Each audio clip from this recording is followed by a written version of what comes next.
யாழ்ப்பாணம் திருவள்ளுவர் கலாச்சார மண்டபத்தின் பராமரிப்பிற்குரிய பொறுப்பை இந்திய அரசாங்கம் 5 ஆண்டுகளுக்கு ஏற்றிருந்த நிலையில் அதில் 4 ஆண்டுகள் வரையில் நிறைவு பெற்றுள்ளதாகவும் எதிர்காலத்தில் யாழ் மாநகர சபை அதனை கொண்டு நடாத்துவதற்குரிய ஒழுங்குகளை முன்னெடுப்பதற்காகவும் கலந்துரையாடல் ஒழுங்குபடுத்தப்பட்டுள்ளதாக வடக்கு மாகாண ஆளுநர் நா. வேதநாயகன் குறிப்பிட்டுள்ளார்.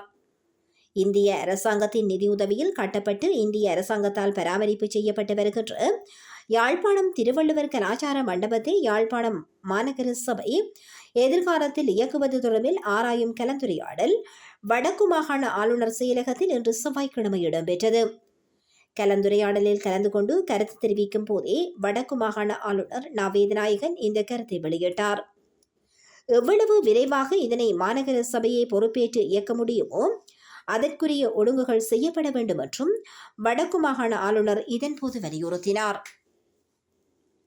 இது தொடர்பில் இந்திய துணை தூதுவர் கருத்து வெளியிடுகையில், இந்த கலாச்சார மண்டபத்தை இயக்குவதற்கான இணை முகாமைத்துவ குழுவின் கூட்டம் 2023ஆம் ஆண்டு ஆகஸ்ட் மாதத்தின் பின்னர் நடாத்தப்படவில்லை என்றும் அது எவ்வளவு விரைவாக இடம்பெறுகிறதோ அதற்கு அமைவாகவே ஏனைய நடவடிக்கைகளை விரைந்து முன்னெடுக்க முடியும் எனவும் குறிப்பிட்டார்.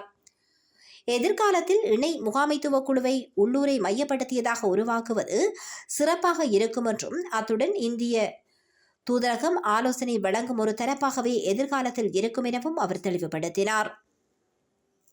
அத்துடன் கலாச்சார மண்டபத்தின் ஒவ்வொரு மாடி கட்டிட தொகுதிகளுக்குமான பல்வேறு விதமான முன்மொழிவுகள் கிடைக்கப்பெற்றுள்ளதாகவும் இது சாதகமானதொரு நிலைமை என்றும் அவர் மேலும் தெரிவித்தார்.